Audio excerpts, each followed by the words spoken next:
So the green turtle actually has quite an interesting history, because it used to be the most abundant sea turtle in the oceans, and then came along mankind and started exploiting turtles commercially. And turtles were being taken out not just by the ones or the twos, but by the thousands. And so that led to multiple populations around the world crashing and being in trouble. And that was when, sort of, I'm going to say around the sort of 60s, 70s, when, you know, the conservation movement really picked up and took off. It wasn't like everybody went, hey, let's all solve the turtle problem. It didn't go like that at all. In fact, it took a long time, and it's taken, you know, the better part of the last 40 or 50 years to see the sea turtle rebound and recover. And that comes on the heels of a number of really, really dedicated projects and thousands of very, very committed people. There have been projects that address the loss of turtles in fisheries. So turtles get taken when fishermen go out and put their nets to catch fish, but turtles accidentally swim into them. Turtles were being taken as food across many parts of the world, and both in a commercial setting, but also in a community setting. There are many communities across the planet that have been used to eating turtle. It's part of their culture, their tradition. And then there was loss of habitat and deterioration of habitat. So some of the ways in which sea turtles were protected, there's one device that works really, really well in the neck of a trawl fishing boat. So a trawl fishing boat has a big wide net that comes down to a bag at the back. And there's a device called a turtle excluder device. And it's a metal grid that kind of fits right in that bag. And the fish and shrimp, you know, they can go through and end up at the back, but something big like a turtle hits it and goes out through a flap. And they save nearly every single turtle that gets caught in a net. When turtles come onto a nesting beach to lay eggs, that's when they're most vulnerable. Scientists call it something like a conservation bottleneck, because it's this narrow point that turtles have to come through as they go through life, and they have to come onto a beach to lay eggs. But that's where somebody can pick them up really easily. That's where they can be hunted. That's where they can be collected.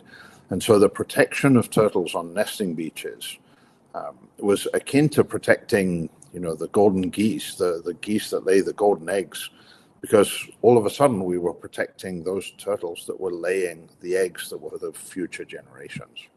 There's also working very, very closely with local communities that in the past might have been hunting turtles, or might have been taking more turtles out of the ocean than was sustainable. And I'd go so far as to argue that if it hadn't have been for the buy-in from all of these local communities, understanding the plight of turtles and understanding that something needed to be done, that we probably wouldn't have seen the rebound that we've seen. And so it's amazing to have seen communities of every nationality and every ethnic background banding together to do something and protect sea turtles.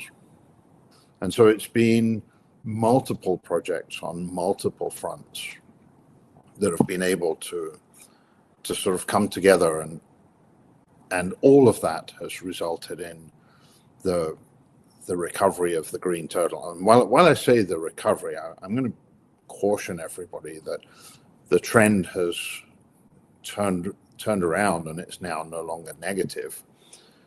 But that doesn't mean turtles are out of the hot water, if I were to use that saying. You know, turtles are always going to need some sort of conservation action, because mankind is just troublesome enough to cause troubles to turtles. Because while green turtles have rebounded and are doing well, the leatherback sea turtle is plummeting in some parts of the world very worryingly, and equally is the hawksbill sea turtle. In the Pacific Ocean, there used to be thousands of nests laid by leatherback turtles in Costa Rica, and last year there were 2. Now that's you know, it's just unacceptable. Behind our backs, we're losing other species, and that just can't happen. So we need to use this win as a way to catalyze further action and save the other species as well. So back in the early 2000s, my wife and I set up the Marine Research Foundation. It's a private family NGO. And it was set up mostly because I was watching countries basically count turtles to death.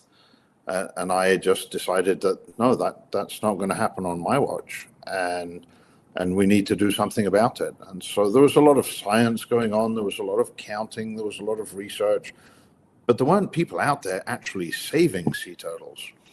And so MRF, the short name for the foundation, was born out of that need. And it was born out of my frustration at seeing animals not surviving.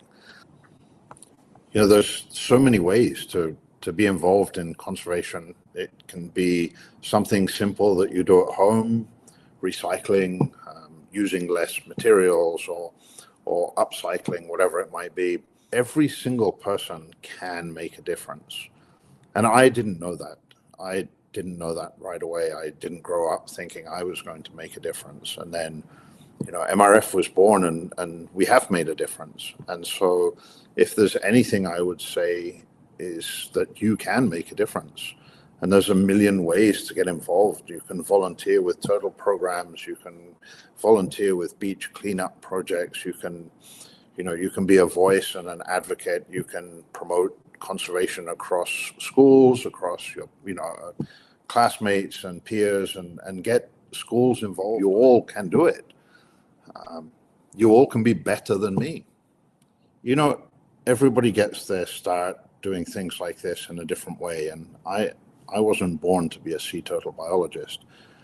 That just sort of happened one night on a nesting beach when a turtle came up to lay eggs, and she eventually moved nests, and she eventually moved nests, and she moved nests, and I was getting very frustrated. And I crawled up behind her, and the poor turtle was missing a rear flipper.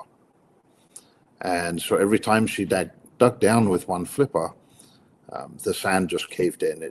She needed both flippers to dig that nest. And I was a young kid at the time, and I remember kind of looking around me, worried that somebody might tell on me.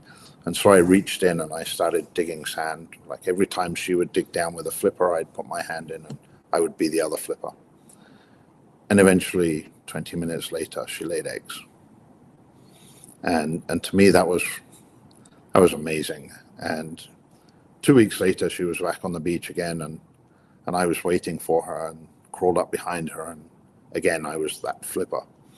And then that happened again that season, and it happened again 2 years later, and I was waiting on the beach, and that's kind of how I got into turtles, and how it changed from being something I did to something I had a passion for. And so if there's one thing I'd leave you with, is that passion is everything. And if you have a passion for something, you will always, always do well and succeed.